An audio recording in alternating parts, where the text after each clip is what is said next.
सुप्रभात विद्यार्थियों।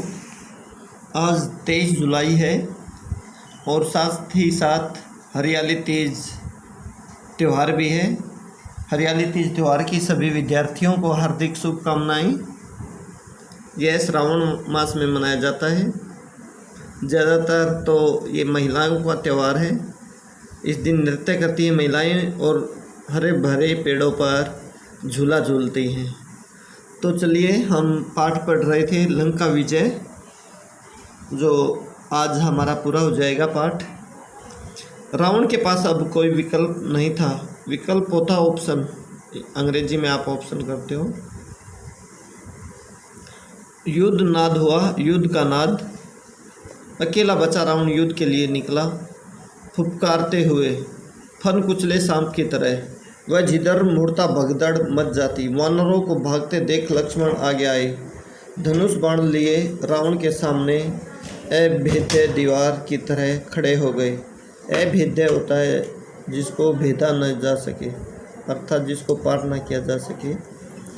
थोड़ी देर में विभीषण वहां पहुंच गए। उसके बाद राम, उनके सामने रावण की एक ने चली। विभीषण को राम की सेना में देख रावण उबल पड़ा। उसके लिए यह देशद्रोह था, देश के खिलाफ द्रोह। छोटे भाई का विश्वासघात। विश्वासघात होता है धोखा। उसने विभीषण पर निशाना लगाया। लक्ष्मण ने वह बाण बीच में ही काट दिया। उसने दूसरा घातक बाण चलाया। इस बार लक्ष्मण बीच में आ गए। उन्होंने विभीषण को अपने पीछे छिपा लिया। बाण लगते ही लक्ष्मण अचेत हो गए।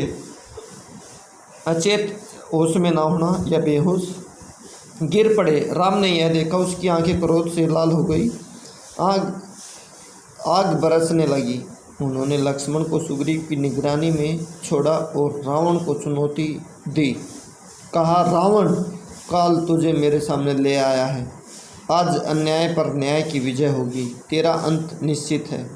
उधर हनुमान लक्ष्मण को उठाकर रण क्षेत्र से दूर ले गए। रण क्षेत्र युद्ध का क्षेत्र, रण होता है युद्ध, तो दूर ले गए। वैद्य सुसेन को बुलाया।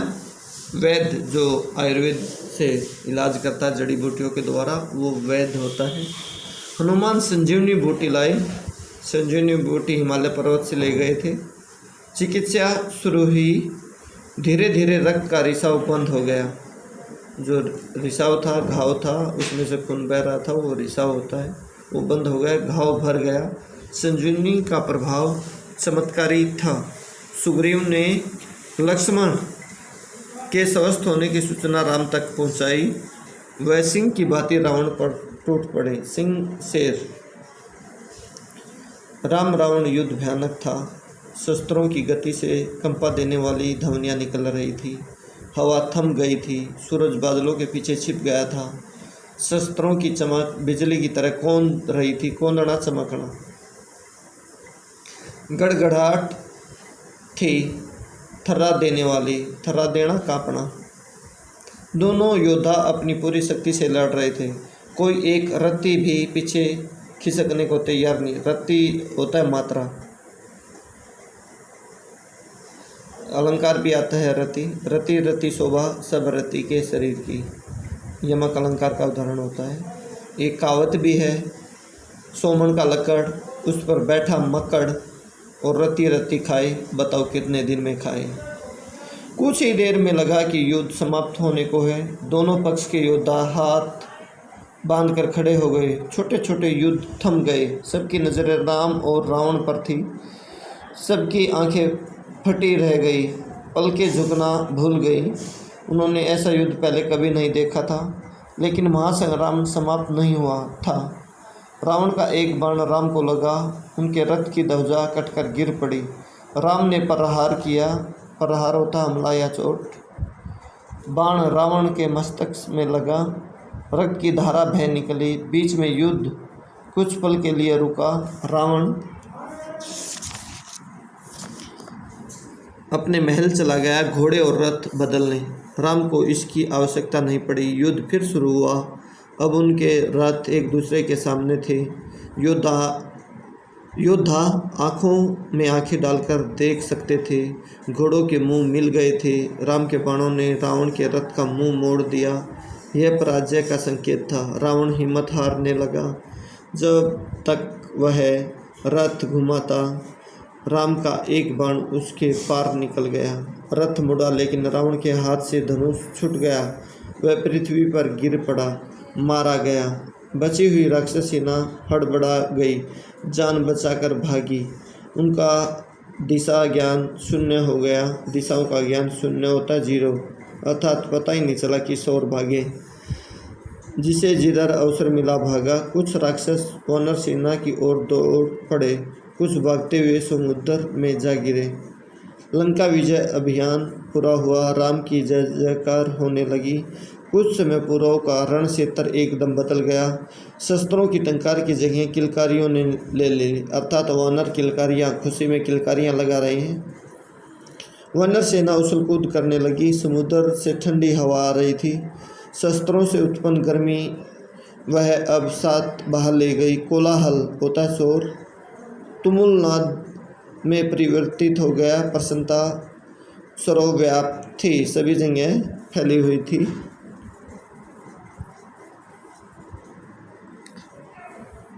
रण क्षेत्र में केवल एक व्यक्ति दुखी था। शोक से व्याकुल विलाप करता हुआ अपने भाई के मृत शरीर के पास खड़ा राम ने विभीषण को समझाया, अर्थात विभीषण दुखी था भाई की मृत्यु पर। बड़ा भाई था रावण उसका। मित्र, शोक मत करो, शोक दुख मत करो, राम ने विभीषण को समझाया। रावण महान योद्धा था। उसकी अंत्येष्टि मानता के अनुरूप होनी चाहिए। मृत्यु सत्य है, उसे स्वीकार करो। राम ने एक एक वानर का आभार माना, सुग्रीव को गले लगा लिया। लक्ष्मण ने विभीषण के राज्याभिषेक, राजा का अभिषेक की तैयारी करने को कहा। चाहते थे कि रावण की अंत्येष्टि के बाद राज तिलक हो, उसमें विलम्ब न किया जाए। विलम्ब होता देर न की जाए। उन्होंने हनुमान को बुलाया, अशोक वाटिका जाने का निर्देश दिया। यह संदेश आपको ही सीता तक पहुंचाना है। उन्हें लंका विजय का समाचार दीजिए। उनका संदेश लेकर शीघ्र आइए, जल्दी आइए। विभीषण के अंत्येष्टि से लौटने तक उनके राज्याभिषेक की तैयारी हो चुकी थी। लक्ष्मण राजमहल पहुंच गए थे। वानर सवर्ण कलश में, सोने के कलश में, कलश होता मटका में समुद्र का पानी ले आए थे। लक्ष्मण विभीषण के पास गए, उन्हें साथ लेकर राज सिंहासन तक आए। राजा का सिंहासन, जहाँ पर राजा बैठता है, सोने का चमचमाता हुआ सिंहासन, रत्नों और मणियों से जटित दे रखा है, ये जड़ित आएगा। समुद्र जल से उन्होंने सभासदों के सामने विभीषण का अभिषेक किया। सभासद जो सभा के सदस्य थे, वो सभासद होता है। अब विभीषण लंका के राजा थे। इस बीच हनुमान अशोक वाटिका से लौट आए राम के पास। उन्होंने कहा, माता सीता लंका विजय का समाचार सुनकर प्रसन्न हुई। वे आपसे मिलने के लिए अधीर हैं। अधीर होता है बेचैन। तब तक विभीषण वहीं आ गए थे। राम उनकी ओर मुड़े, कहा, लंका का पति या स्वामी, सीता अब भी आपकी अशोक वाटिका में है। उन्हें यहाँ लाने की व्यवस्था की जाए। वानर सेना चुहल कर रही थी, चुलबाजी या मौज मस्ती में थी, अटखेलियाँ में लगी थी, अटखेलियाँ कर रहे थे, हंसी मजाक और कुछ। राम का निर्देश सुनकर उनकी उत्सुकता बढ़ गई थी। सुग्रीव, जामवंत और नल नील भी उत्सुक थे, जानने को उत्सुक थे। अंगद को प्रतीक्षा थी। हनुमान को छोड़कर किसी ने सीता को नहीं देखा था। सीता आई तो सबको अपनी कल्पनाओं से अधिक लगी, सुंदर, सौम्य और शांत। उस सुंदरता में 1 वर्ष बाद पति से मिलन की प्रसन्नता शामिल थी। 1 वर्ष के बाद अपने पति से मिली थी। ये काफ़ी महत्वपूर्ण प्रश्न है। कष्ट इतिहास हो गया था। तो इस प्रकार से प्रिय विद्यार्थियों, आपको ये लेसन बड़े ध्यान से पढ़ना है और कठिन शब्दों को रेखांकित करके इनके अर्थ रफ नोटबुक में लिखने हैं आपको। कल हम अगला लेसन पढ़ेंगे। तब तक के लिए धन्यवाद।